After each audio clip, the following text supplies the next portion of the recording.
Un lien entre l'empoisonnement d'Amesbury et l'affaire Skripal?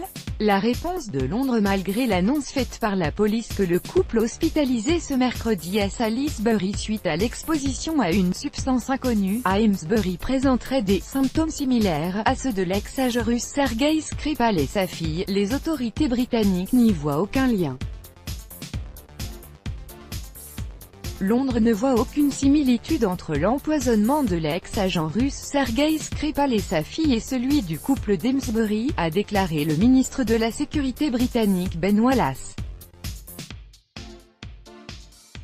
Selon le ministre britannique de la Santé Jeremy Hunt, l'empoisonnement de deux Britanniques par l'agent innervant Novichok ressemble à un malheureux effet secondaire suite à la tentative de meurtre en mars dernier d'un ancien agent russe et de sa fille.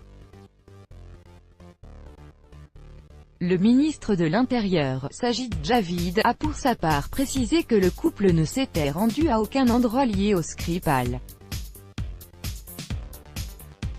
Nous avons nettoyé minutieusement tous les sites contaminés à Salisbury, ils ne représentent aucun danger, a-t-il assuré.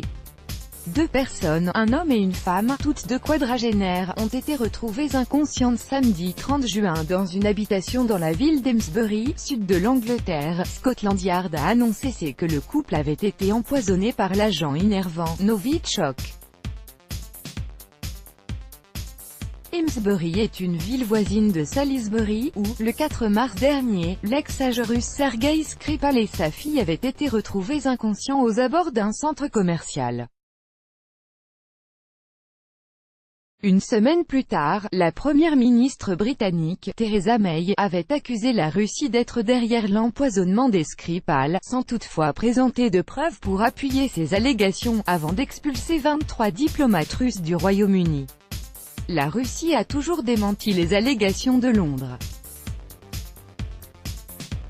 Début avril, les chercheurs du laboratoire britannique de Porton Down avaient reconnu ne pas être en mesure d'établir le pays d'où provenait l'agent innervant utilisé dans cette tentative d'assassinat. Le gouvernement russe a à plusieurs reprises demandé à Londres de lui permettre de participer à cette enquête.